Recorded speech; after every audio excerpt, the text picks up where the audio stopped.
ሰላም ጤና ይስጥልን የአቢሲና ዜና ተከታታዮች ለዛሬ ያዘጋጀንላችሁን ዜና ይዘን ቀርበናል። ቻናሉን ሰብስክራይብ በማድረግ እንድትከታተሉ በአክብሮት እንጠይቃለን። በምዕራብ ሸዋ ዞን ናኖ ወረዳ የተፈጸመውን ጥቃት ተከትሎ አፊኮ ጠንከር ያለ መግለጫ ሰጠ። በአማራ ክልል ገጠራማ አካባቢ የወሊድ መጠን በከፍተኛ ሁኔታ መቀነሱን አዲስ ጥናት አመለከተ። በትግራይ ስርዓት አልበኝነት ጫፍ ደርሷል ሲሉ አቶ ጌታቸው ረዳ ገለጹ። ኢትዮጵያውያንና ኤርትራውያን ስደተኞች የያዘች ጀልባ በመስጠሟ በርካቶች መሞታቸው ተዘገበ።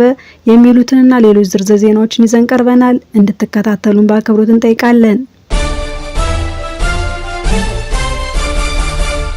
በርካታ ኢትዮጵያውያን ኤርትራውያንና ሶማሊያውያንን ጨምሮ ስደተኞች በሚያልፉባት በቱርክ ምዕራባዊ የሙግላ ግዛት አቅራቢያ ስደተኞችን ጭና ስትንቀሳቀስ የነበረች የጎማ ጀልባ ዛሬ አርብ በመስጠሟ ቢያንስ 14 ሰዎች ህይወታቸው ማለፉ የአካባቢው አስተዳደር አስታወቀ። በህይወት የተረፉ ሰዎችን ለማግኘት ከፍተኛ ፍለጋና የማዳን ስራ እየተካሄደ መሆኑንም ገልጸዋል። የሙግላ አስተዳደር ጽህፈት ቤት ባወጣው መግለጫ መሰረት ከጥፋቱ በህይወት የተረፈ አንድ አፍጋኒስታናዊ ስደተኛ ዋና በመዋኘት ወደ መሬት ከደረሰ በኋላ ከሌሊቱ 7 ሰዓት ገደማ ለአደጋ ጊዜ ሰራተኞች ጥሪ አቅርበዋል።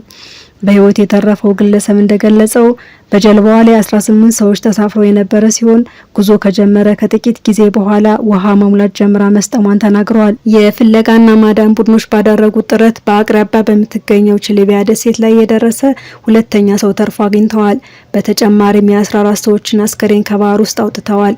የጠፉትን ሌሎች ስደተኞች ለማግኘት የሚደረገው ጥረት በ4 የባህር ዳርቻ ጠባቂ ጀልባዎች፣ በልዩ የውሃ ውስጥ ዋናተኞች ቡድንና በአንድ ሄሊኮፕተር ተጠናክሮ ቀጥሏል ሲሉ ያስተዳደሩ መግለጫ አክሏል።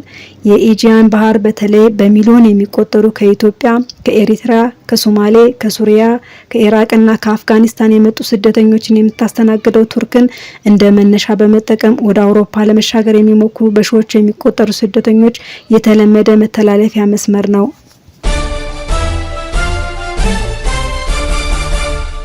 የኦሮሞ ፌዴራላዊ ኮንግረስ በምዕራብ ሸዋ ዞን ናኖ ወረዳ በንጹሃን ዜጎች ላይ የተፈጸሙትን ግፍ የተሞላበት ጭፍጨፋ አስመልክቶ ባወጣው መግለጫ መንግስት የዜጎችን ደህንነት ባለመጠበቁና ለጥቃት ተጠያቂ የሆኑ አካላት ላይ እርምጃ ባለመውሰዱ በኃላፊነት ጉድለት ወቀሰ። ኮንግረሱ በመግለጫው እንዳመለከተው የአካባቢው ሕዝብ ደህንነቱ እንዲጠበቅለት በተደጋጋሚ እወክላቸዋለሁ የሚለውን መንግስት ቢጠይቅም መንግስት ምላሽ ከመስጠት መቆጠቡን ቀጥሏል ሲል ከሷል።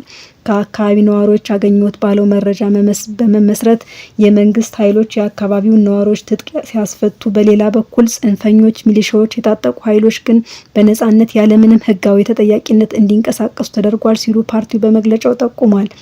በመሆኑም ኦፊኮ የሚከተሉትን እርምጃዎች በአስቸኳይ እንዲወስዱ ጠይቋል።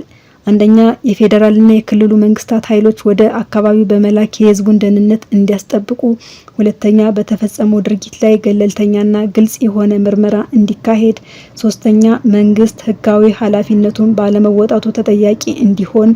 አራተኛ፣ ለችግሩ ዘላቂ መፍትሄ ለማምጣት መንግስትና ራሱን ለፖለቲካ መፍትሄ ዝግጁ አድርጎ እንዲንቀሳቀስ ጠይቀዋል።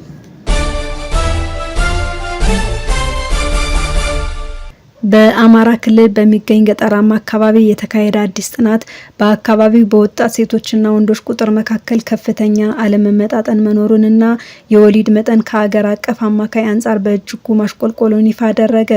በብርሃን ጤናና ስነ ህዝብ ክትትል ሳይት የተካሄደው ጥናቱ እንዳመለከተው በተለይ ከ15 እስከ 24 ዓመት ባለው የእድሜ ክልል ውስጥ ለእያንዳንዱ 100 ሴቶች 167 ወንዶች እንደሚገኙ ታውቋል። ከዚህ ጋር ተያይዞ በአካባቢው ያለው የወሊድ መጠን ቶታል ፈርቲሊቲ ሬት አንዲት ሴት በህይወት ዘመኗ በአማካይ 3.44 ልጆች ብቻ እንደምትወልድ ያሳያል። ይህ አሃዝ እንደ አውሮፓውያን አቆጣጠር በ2016 ከነበረው የኢትዮጵያ ሀገር አቀፍ አማካይ 4.6 ልጆች ጋር ሲነጻጸር የ25% ቅናሽ አሳይቷል። የጥናቱ አዘጋጆች እንደሚገምቱት የዚህ አስገራሚ ለውጥ ዋነኛ መንስኤ ወጣት ሴቶች ለተሻለ የትምህርትና የስራ እድል ፍለጋ ከገጠር ወደ ከተሞች በብዛት እየፈለሱ መሆናቸውን ነው። ይህ ስደት በገጠሩ አካባቢ የሴቶችን ቁጥር እንዲቀንስ ሲያደርግ የወሊድ መጠኑ እንደሚያሽቆለቁል ከፍተኛ አስተዋጽኦ አድርጓል ተብሏል። ጥናቱ በኢትዮጵያ ገጠራማ አካባቢዎች እየተከሰተ ያለውን ሰፊ ማህበረሰባዊና ስነ ህዝባዊ ለውጥ አመላካች መሆኑም ተገልጿል።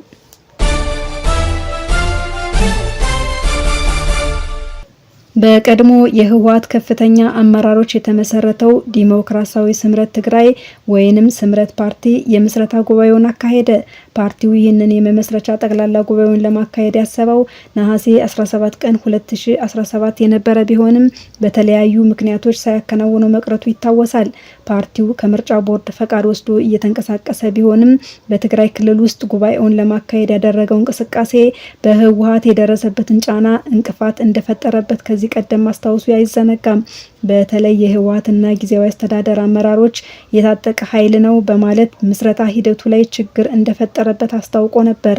ከፓርቲው መስራቾች አንዱ የሆኑት አቶ ጌታቸው ረዳ ዛሬ በተከናወነው ጉባኤ ላይ ሲናገሩም በትግራይ ስርዓት አልበኝነት ጫፍ በመድረሱ መስራች ጉባኤያችን በአዲስ አበባ ለማድረግ ተገደናል ብለዋል።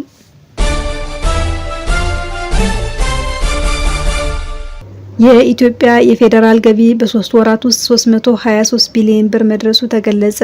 አምና በተመሳሳይ ወራት የተሰበሰበው 152 ቢሊዮን ብር ነበር ተብሏል። የፌዴራል መንግስት የዘንድሮ የኢትዮጵያ በጀት ዓመት የመጀመሪያዎቹ 3 ወራት ውስጥ 323 ቢሊዮን ብር ገቢ መሰብሰቡን ተገለጸ። ይህም ባለፈው ዓመት በተመሳሳይ ወቅት ከተሰበሰበው 152 ቢሊዮን ጋር ሲነጻጸር ከፍተኛ ጭማሪ ማሳየቱ ያመለክታል። ይህንን ያሳወቁት የፕላን ልማት ሚኒስትር የሆኑት ዶክተር ፍጹም አሰፋ ሲሆኑ መግለጫውን የሰጡት የመንግስት የ2018 የኢትዮጵያ በጀት ዓመት የ100 ቀናት የስራ አፈጻጸም ሪፖርት ባቀረቡበት ወቅት ነው። በበጀት ዓመቱ የመጀመሪያዎቹ 3 ወራት የወርቅ ኤክስፖርት 1.2 ሚሊዮን የአሜሪካን ዶላር ሲያስገኝ የቡና ኤክስፖርት ደግሞ 763 ሚሊዮን ዶላር ማስገኘቱ ሚኒስትሩ አስታውቀዋል። በውጭ ሀገር ከሚኖሩ ኢትዮጵያውያን በሐዋላ ህጋዊ መንገድ ከተላከ ገንዘብ የተገኘ የውጭ ምንዛሬ 2.3 ቢሊዮን ዶላር መሆኑን ጠቁመዋል። ቀጥተኛ የውጭ ኢንቨስትመንት ኤፍዲአይ ደግሞ 960 ሚሊዮን ዶላር መመዝገቡን አስታውቀዋል።